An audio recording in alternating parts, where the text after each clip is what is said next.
Break के बाद एक बार फिर से स्वागत है आप सभी का हमारे इस खास प्रोग्राम में।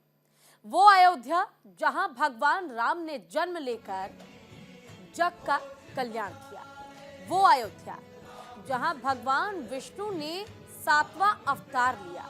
उन्होंने राम के रूप में अवतार लेकर अयोध्या नगरी को सदा सदा के लिए अमर कर दिया। ये वही धरती है जो एक बार फिर से जीवित हो गई है। एक बार फिर से यहाँ पर त्रेता युग की अयोध्या लौट आई है। इसी पर हमारी एक खास रिपोर्ट देखिए।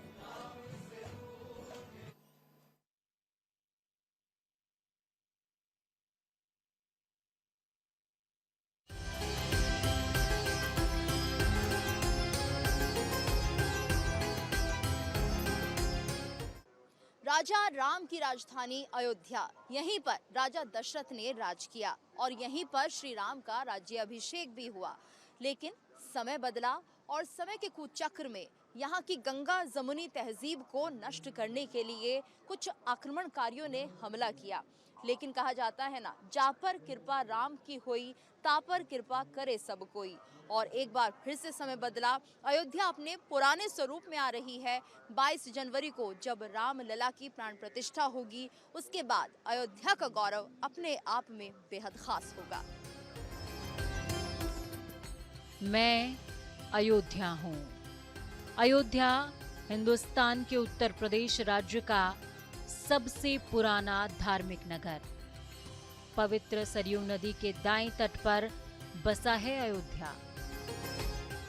हिंदुओं का सबसे पुराना और पवित्र तीर्थ स्थलों में से एक। वेद में अयोध्या को ईश्वर का नगर बताया गया है और इसकी संपन्नता की तुलना स्वर्ग से की गई है। हिंदू धर्म ग्रंथ के अनुसार हरि यानी भगवान विष्णु, जिनके 10 अवतारों में से राम व्यापक तौर पर पूजित होने वाले हिंदू राजा हैं। और महाकाव्य रामायण के अनुसार राम की भूमि अयोध्या है, राम की जन्मभूमि अयोध्या है, जिसकी संपन्नता की तुलना स्वर्ग से की जाती है। अयोध्या जिसकी हनुमानगढ़ी संरक्षक है।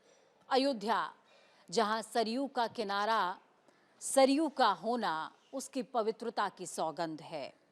अयोध्या जहां सदियों के सफर में अंधेरे और उजाले उसके हमसफर हैं। अयोध्या की स्थापना। रामायण के मुताबिक सरयू नदी के किनारे बसी अयोध्या नगरी की स्थापना सूर्य पुत्र वैवस्वत मनु ने की थी। वैवस्वत मनु का जन्म करीबन 6673 ईसा पूर्व बताया जाता है। ये ब्रह्मा जी के पौत्र कश्यप की संतान थे।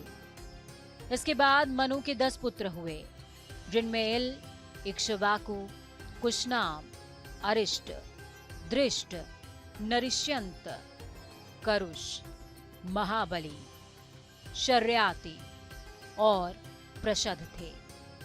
इक्ष्वाकु कुल में ही भगवान राम का जन्म हुआ। महर्षि वाल्मीकि ने रामायण के बालकांड के 5वें सर्ग में अयोध्या यानी कि मेरा विस्तार से वर्णन किया है, जिसमें बताया गया है कि मुझे मनु ने बसाया था। ये पहले कौशल जनपद की राजधानी थी। कौसलो नाम मुदितः स्फीतो जनपदो महान, निविष्ट सरयू तीरे प्रभुत धन धन्यवान। वाल्मीकि ने अयोध्यापुरी के वैभव और भव्यता का चित्रण करते हुए बताया कि सरयू नदी के तट पर संतुष्ट जनों से पूर्ण, धन धान्य से भरा पूरा कौशल नामक एक बड़ा सा देश था। साथ ही रामायण में उल्लेख मिलता है कि अयोध्या 12 योजन लंबी और 3 योजन चौड़ी थी। इसकी सड़कों पर रोजाना जल छिड़का जाता था और फूल बिछाए जाते थे। अयोध्यापुरी में बड़े बड़े तोरण द्वार, बाजार, नगरी की रक्षा के लिए सभी तरह के शस्त्र और यंत्र मौजूद थे। अयोध्या नगरी दुर्गम किले और खाई जैसी थी, जिसकी वजह से कोई भी दुश्मन इसकी सरहद छू भी नहीं सकता था। यहाँ जगह जगह बाग और बगीचे बने थे। साथ ही महर्षि वाल्मीकि ने रामायण में ये भी लिखा है कि अयोध्या नगरी के कुओं में जल इस तरह भरा हुआ था जैसे गन्ने का रस भरा हो। पूरी अयोध्या में कोई भी धनहीन नहीं था। सभी नगरवासी धन धान्य से संपन्न थे।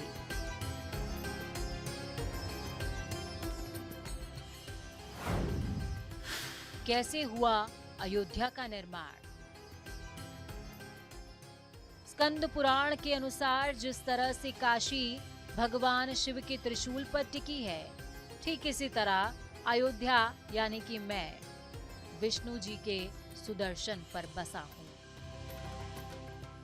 इसे लेकर एक पौराणिक कथा भी है। मनु ब्रह्मा जी के पास एक नगर निर्माण की योजना लेकर पहुंचे। ब्रह्मा जी ने उन्हें भगवान विष्णु के पास भेजा। भगवान विष्णु ने साकेत नाम का चयन किया और साकेत धाम को बसाने के लिए देवशिल्पी भगवान विश्वकर्मा, ब्रह्मा जी, भगवान विष्णु, मनु और महर्षि वशिष्ठ गए और इसके बाद देवशिल्पी ने नगर निर्माण की योजना आरंभ की। इसीलिए अयोध्या को साकेत धाम के नाम से जानते हैं। हालांकि भगवान राम के जन्म के समय इसे अवध के नाम से जाना जाता था। वहीं तुलसीदास के रामचरितमानस में अयोध्या के बारे में कुछ इस तरह से वर्णन किया गया, जिसमें अयोध्या को भव्य और भक्ति भावना से भरा हुआ बताया है, क्योंकि यहाँ के राजा भगवान राम थे, जिनके राजकाज की विशेषता का बखान रामराज के तौर पर किया गया है। राम धाम दा पुरी सुहावनी, लोक विदित अति पावनी, चारी खानी जग जीव अपारा, अवध तजे तनु नहीं संसारा। बालकांड में गोस्वामी तुलसीदास जी लिखते हैं कि राम की अयोध्या परम धाम देने वाली है, मोक्षदायिनी है। जो यहाँ पर अपना शरीर छोड़ते हैं उन्हें फिर इस संसार में आने की जरूरत नहीं पड़ती।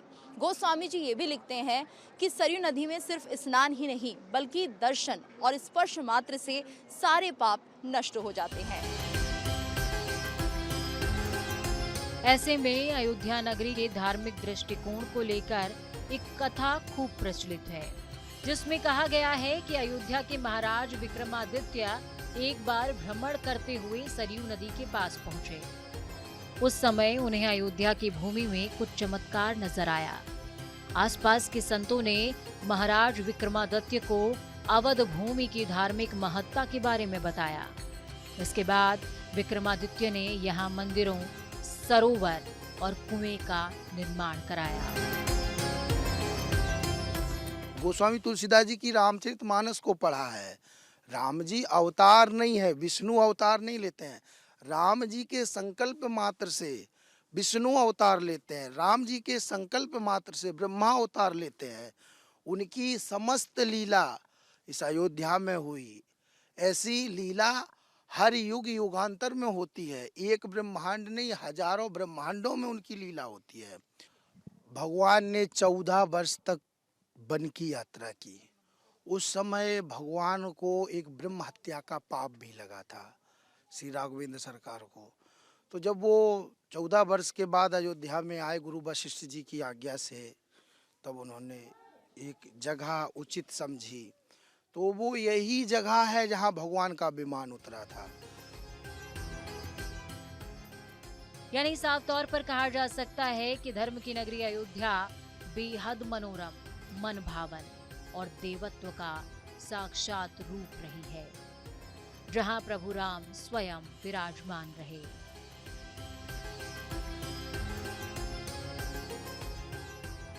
उत्तरकांड में जब प्रभु श्री राम 14 वर्ष का वनवास पूरा करके अयोध्या वापस लौटे, उसी का वर्णन किया है।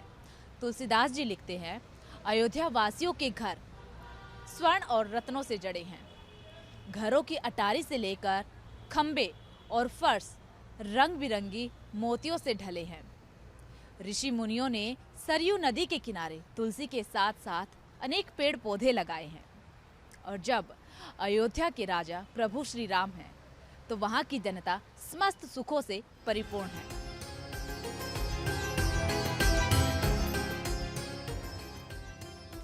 कहते हैं ना, सब दिन हो न एक समाना, यानी समय के कुचक्र का दंश अयोध्या को भी झेलना पड़ा। भगवान राम के जन्म स्थान अयोध्या में एक भव्य मंदिर विराजमान था। 15वीं शताब्दी में मुगल आक्रमणकारी बाबर के सेनापति मीर बाकी ने उसे तोड़कर वहां मस्जिद बना दी। हिंदुओं का मानना है कि मस्जिद का निर्माण एक हिंदू मंदिर को तोड़कर किया गया था। ये 1850 के दशक की बात है। एक बाबर नाम का आक्रांता आता है और हमारे आराध्य देव भगवान के मंदिर को तोड़ करके, गुम्मद को तोड़ करके एक ढांचा बना देता है। क्योंकि उस समय इतना ताकतवर था, छोटा सामान्य आदमी नहीं लड़ सकता था। पर राम भक्तों ने, कारक सेवकों ने, लगभग नागा समुदाय के ऐसे कुछ 1.5 लाख से ज़्यादा नागा होंगे जो लड़ाई किए और वो अपने प्राणों की आहुति देकर कहीं न कहीं आंदोलन में बने रहे। कारक सेवकों की बात हम सभी लोग जानते हैं। 1853 में हिंदुओं और मुसलमानों के बीच इस जमीन को लेकर पहली बार विवाद हुआ। 1849 में अंग्रेजों ने विवाद को ध्यान में रखते हुए पूजा और नमाज के लिए मुसलमानों को अंदर का हिस्सा और हिंदुओं को बाहर के हिस्से के इस्तेमाल के लिए कहा। लेकिन 1949 में ही अंदर के हिस्से में भगवान राम की मूर्ति रखी गई। तनाव को बढ़ता देख सरकार ने इसके गेट में ताला लगा दिया। 1983 में जिला न्यायाधीश ने विवादित स्थल को हिंदुओं की पूजा के लिए खोलने का आदेश दिया। मुस्लिम समुदाय ने इसके विरोध में बाबरी मस्जिद एक्शन कमेटी गठित की।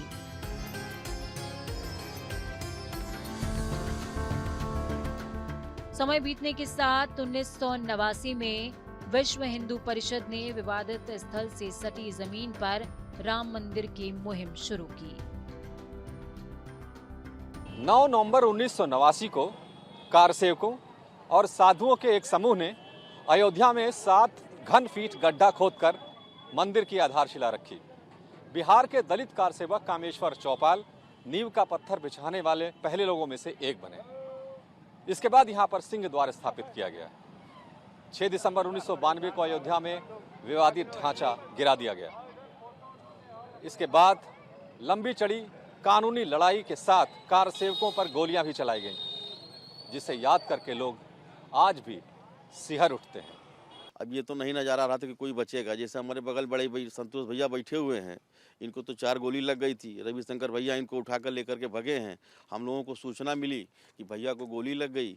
हम लोग जहाँ पे थे वहीं से भागे, वहाँ पहुँचे। वहाँ का मंजर कौन कैसे ऐसे सामने गोली लग चल रही है, आदमी गिर रहे हैं, एक एक आदमी पे एक 10-10, 20-20 आदमी चढ़ता चला जा रहा है और गोलियां लगती चली जा रही, गिरता चला जा रहा है। एक कोठी जिसमें शायद 2 आदमी से ज़्यादा खड़े नहीं हो सकते थे, वहाँ 10-10 आदमी घुस गए जान बचाने के लिए। लेकिन अब खैर ठाकुर जी को जो मंजूर था, एक बलिदान दिवस के रूप में आज हम लोग उसको भी मनाते हैं। आंसू गैस के गोले बहुत फेंके जा रहे थे। आंसू गैस जब गोले पड़ रहे थे तो दिखाई नहीं पड़ रहा था, तो रुमाल से सब लोग आँख पे पानी लगा के आंसू गैस गोले हैं। उसके बाद जय श्री राम नारा लगाते हुए फिर बढ़ रहे थे। तमाम लाशें बताते थे ट्रक में भरी जाती थी, कुछ जिंदा कुछ मुर्दा, मतलब जिंदा वैसे उठा यहाँ सरजू घाट में फेंक दिए गए थे। ये सब बताते हैं पिताजी। हमने अपने भाइयों को खोया है और वो भाई जो आज मंदिर निर्माण को देख नहीं पा रहे हैं। अब ये पीड़ा खड़ी है सामने कि जैसे भाई दुर्गा पहलवान जी नहीं रह गए, वो राजेंद्र धरिकार जो मुझे दौड़ के चाय पिलाता था, भैया चाय वाला, वो 17-18 साल का बच्चा मेरी आंखों के सामने गोली खाकर शहीद हो गया। उन दोनों भाइयों को हमने अपनी आंखों से मरते देखा है, जिनको गोलियों से भून दिया गया। फिर हम इतिहास का पन्ना खोलते हैं कि छत्राणियों ने अपने पुत्रों को बलिदान होने के लिए भेज दिया था। हमने अपनी आंखों से वो चीज़ें देखी कि हमारे आंख के सामने ही हमारे बहुत अच्छे अभिन्न मित्र भाई रमेश पांडे जी मेरी आंखों के सामने शहीद हो गए। भाई भीष्म पितामह त्रिपाठी जी गोली खाकर इस आंदोलन को आगे बढ़ाकर दुनिया से चले गए। अयोध्या में विवादित भूमि का हल करने के लिए 16 दिसंबर 1992 को लिब्राहन आयोग गठित किया गया। आंध्र प्रदेश उच्च न्यायालय के सेवानिवृत्त मुख्य न्यायाधीश MS लिब्राहन को आयोग का अध्यक्ष बनाया गया। लिब्राहन आयोग को 16 मार्च 1993 को यानी कि 3 महीने में रिपोर्ट देने को कहा गया था, लेकिन आयोग का कार्यकाल 38 बार बढ़ाया गया। रिपोर्ट देने में 17 साल का लंबा वक्त लगा। अंततः आयोग ने 30 जून 2009 को अपनी रिपोर्ट प्रधानमंत्री मनमोहन सिंह को सौंप दी। आयोग की ओर से पूर्व प्रधानमंत्री PV नरसिंह राव, पूर्व उप प्रधानमंत्री लाल कृष्ण आडवाणी, मुरली मनोहर जोशी, उमा भारती, पूर्व मुख्यमंत्री कल्याण सिंह, मुलायम सिंह के बयान दर्ज किए गए। इसके साथ ही नेता, अधिकारी और पुलिस अधिकारियों की भी बयान दर्ज किए गए। साथ ही आयोग ने तत्कालीन जिला magistrate RN Srivastava, senior police अधीक्षक DB राय के बयान को भी दर्ज किया। बावजूद इसके आयोग की रिपोर्ट पर, उसकी विश्वसनीयता पर लोगों द्वारा सवाल खड़े किए गए। लिब्राहन आयोग की जांच के दौरान भी अयोध्या का मामला कोर्ट की चौखट तक पहुंचा। 1993 में केंद्र ने इस अधिग्रहण को सुप्रीम कोर्ट में चुनौती दी, मगर कोर्ट ने इस चुनौती को खारिज कर दिया कि केंद्र सिर्फ इस जमीन की संग्राहक है। जब मालिकाना हक का फैसला हो जाएगा तो मालिकों को जमीन लौटा दी जाएगी। केंद्र की ओर से दायर याचिका अतिरिक्त जमीन को लेकर थी। 1996 में श्री राम जन्मभूमि न्याय ने जमीन को अपने हक में मांगने को लेकर सरकार का दरवाजा खटखटाया था, जिसको सरकार ने खारिज कर दिया था। उसके बाद से ही न्याय ने इस मुद्दे को लेकर हाई कोर्ट के दरवाजा खटखटाया, जिसको 1997 में खारिज कर दिया गया था। 2002 में जब गैर विवादित क्षेत्र पर कुछ गतिविधियां हुई तो असलम भूरे ने इस बात की याचिका कोर्ट में लगाई, जिसके बाद 2010 में फैसला आता है और तमाम क्षेत्र को राम जन्मभूमि क्षेत्र घोषित कर दिया जाता है। कोर्ट अपने फैसले में तमाम जमीन जो कि अयोध्या में 2.77 एकड़ थी, उसको 3 हिस्सों में बांटने का निर्णय लेता है। 3 न्यायाधीशों वाली पीठ ने 2-1 के बहुमत वाले आदेश में कहा था कि इस भूमि को 3 पक्षकारों सुन्नी वक्फ बोर्ड, निर्मोही अखाड़ा और रामलला के बीच बांट दिया जाए।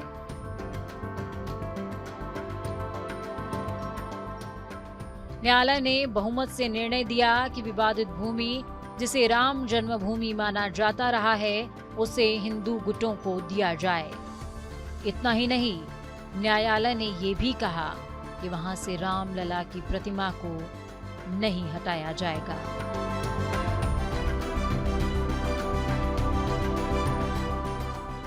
फिर अयोध्या का मामला सुप्रीम अदालत में पहुंचा। सुप्रीम कोर्ट ने 7 साल बाद फैसला सुनाया।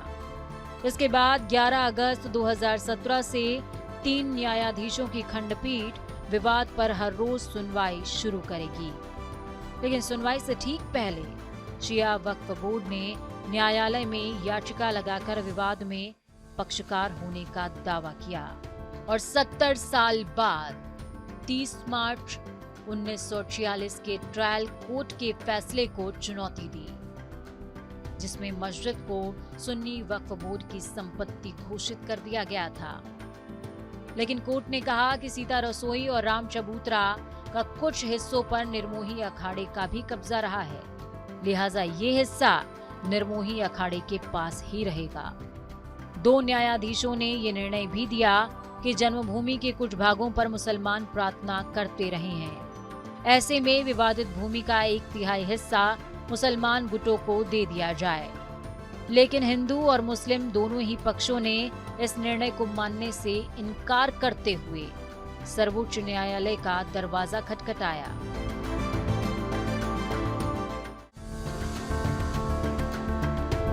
सुप्रीम कोर्ट के फैसले के बाद अयोध्या में भव्य राम मंदिर का निर्माण कार्य तेजी से जारी है।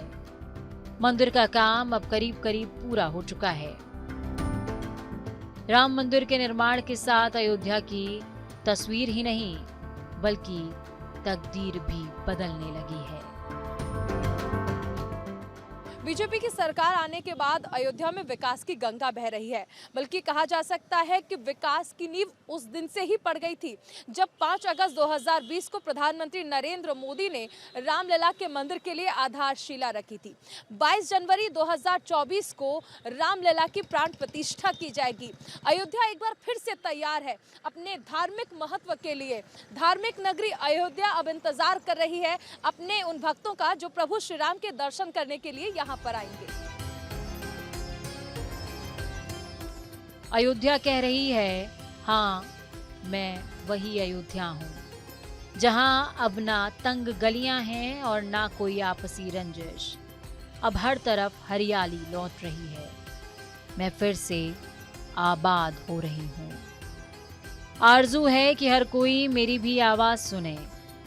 अब मेरी सरयू फिर से निर्मल हो चुकी है, क्योंकि मेरे आंगन में एक बार फिर मेरे प्रभु राम आए हैं।